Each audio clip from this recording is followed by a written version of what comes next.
a jemi ne në gjendje ta ndryshojmë kushtetutën kur dy luanet e mëdhej në parlamentin, në kuvendin e Shqipërisë janë dy parti të cilët e kanë sjell sistemin në këtë situatë që është sot, nuk mund ta bëjmë, atëherë brenda asaj që na lejon legjislacioni shqiptar, ne kërkuam që të bëjmë me 4 zona, listat hapura, transparencë e financimeve.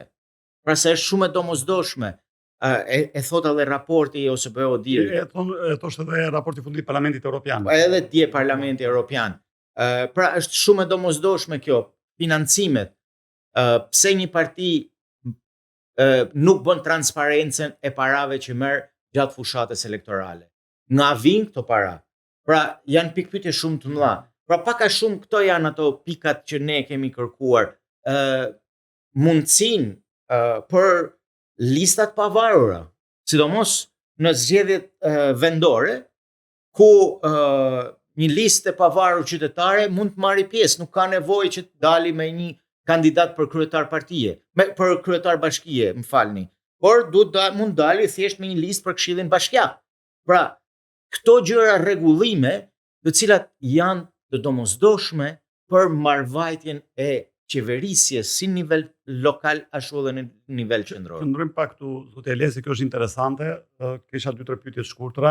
Një e para që më ngacmon është fakti që polarizimi në Shqipëri, polarizimi politik, ndoshta artificial, si kundër ju e thoni me drejt, e ka mbajtur peng të vend, por është i pashpjegueshëm të huajve. Për shembull, para një viti e gjysmë kam qenë në një projekt ballkanik ku diskutonin polarizimet, unë drejtoja grupin për Shqipërinë në rajonin e Ballkanit Perëndimor. Dhe natyrisht, siç kundër ju e thatë me të drejtë, nga rasti i Serbisë, në të Bosnjës, nga Malizi, në Maqedoninë e Veriut, shkaqet për polarizim kanë të bëjnë me përkimet e vijave etnike, kanë të bëjnë me natyrisht religioze, e tjera me radhë, të cilat kanë çuar pastaj në farkëtime politike dhe në realitete kushtetuese shpeshherë të vështira për të përmbajtur demonët politik, po e them pak në mënyrë metaforike. Ndërkohë që në Shqipëri, megjithëse nuk ekzistojnë ndarje të tilla, janë ndarjet politike, sinoret politike, të cilat bënin që parlamenti për shkak të ishte 5 muaj bllokuar në legjislaturën e kaluar. Ndërkohë që kemi prapë një parlament disfunksional tani që po flasim, megjithëse mund të jenë shtuar dhe faktor të tjerë politik. Pra mendoni që ju e keni gjetur themrën e Akilit, sekundër ju e në kuptuat dhe kjo që ju po bëni është gjetja e levës Arkimedit për të zhvendosur sistemin drejt një sistemi tjetër, dhe sa sukses mendoni se mund të ketë kjo nismë? Ne besojmë që kjo është një pjesë e vogël, siç e theksuat edhe ju. Ka një mori faktorësh dhe aktorësh në Shqipëri që kanë çuar në këtë situatë që ne jemi sot. Por ky është ajo pika, po të shohim edhe kriteret e Kopenhagenit, të cilat janë shumë të rëndësishme për antarësimin në Bashkimin Evropian.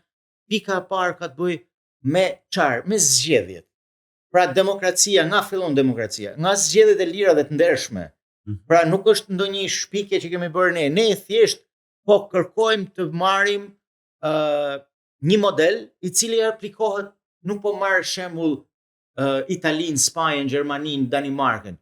Aplikohet tek vendet që janë fshije me ne, që është Kosova, Maqedonia e Veriut, Malizi, Bosnjë Hercegovina, që deri para një viti më parë nuk dija ja do vazhdonte të ekzistonte sepse ishte Milorad Dodik, që mos t'i hyjmë asaj historie. Pra janë gjëra shumë të thjeshta që duan vullnet politik.